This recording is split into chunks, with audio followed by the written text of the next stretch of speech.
رجعنا بمحتوى المشاكل الأسرية عقوق الوالدين تاني.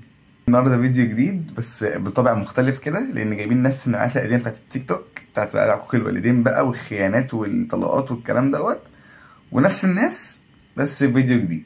فلو عجبك الفيديو اعمل لايك، ما عجبكش اعمل ديسلايك، لو أول مرة تشوفني اعمل اشتراك، فعل زر الجرس، ويلا بينا على الفيديو بتاعنا. هو انت يا وليه عايزه تفضحيني؟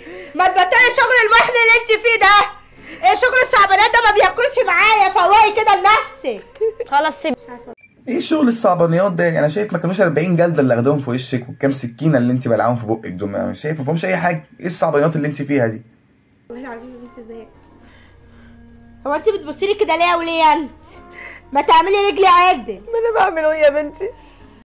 يا جدعان يعني المحتوى ده ايه فكرته؟ يعني هل انا فكره المحتوى دوت ان انا ما اقعدش امي مع مراتي ولا ايه فكره المحتوى؟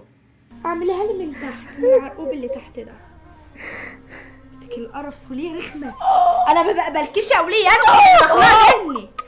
يعني شايفين كل دوت ويجي يوتيوب يديني انا تحريض على العنف. انا بحرض على العنف، ودول اللي جاي ماسكين واحده يعني شابه في سن ال60 جلدينها في البيت وبتلحس لهم رجولهم، مش بيحرضوا على العنف. اما انا بحرض على العنف. انا فاسق فاجر. انا ما بفهمش. انا مش معنى انا ما بفهمش. اتفضل يا باشا. يا جدع دي ما حصلتش في اكبر افلام يعني في المافيا الايطاليه يا اسطى. ايه ده؟ ايه ده؟ انت جبت الاتنين رميتهم تحت رجله؟ ايه شغل العبيد ده يا اسطى؟ ايه يا عم بالراحه. مين ده يعني؟ مين ده عشان ترميهم تحت رجله؟ اتفضل يا باشا، اتفضل يا باشا. ايه انت بتحط شوالين رز؟ حرام عليك يا عاطف. الستين دول نقي منهم اللي يعجبك. يعني تبيع اخواتك يا عاطف عشان خاطر الفلوس؟ تبيع اختك عشان الفلوس؟ ابيع اي حد عشان الفلوس. حرام عليك يا عاطف، ده قد جدي. مش مشكله. يعني هو ده وقت شمال ولا تفكير شمال ولا ده وقت اي حاجه حرام في الدنيا؟ انت بتفكري في ايه انت؟ قولي قد جدك. ايه ده؟ بتكلمي مين يا شيماء؟ استاذ حسام والاستاذه شيماء. ايه المحتوى بتاعي يا جدعان؟ سيبهم لي. بكلم شيري صاحبتي. شيري صاحبتك؟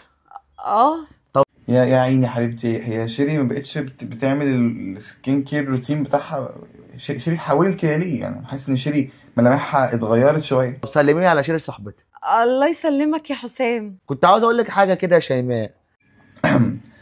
انا بشوف من صباع رجلي يا شيماء، وعندي الحاسه السابعه والعين التالتة، وبحط ايدي في كده. نبقى وصلنا لنهايه فيديو النهارده اللي انا اصلا مبسوط منه قوي. بحب قوي اعمل رياكت على الناس ديت، ببقى مبسوط قوي وانا بتريق عليهم. المهم يعني لو عجبك الفيديو اعمل لايك، ما عجبكش اعمل ديسلايك، لو اول مره تشوفني اعمل اشتراك وفعل زر الجرس، ومستنيك في حلقه تانية ان شاء الله بكره. ويا رب تتفرج على الشورتس عشان الشورتس بتبقى يعني زي بنجمع احلى مقاطع في الحلقه وننزلوها، فتابع الشورتس. ومع السلامه.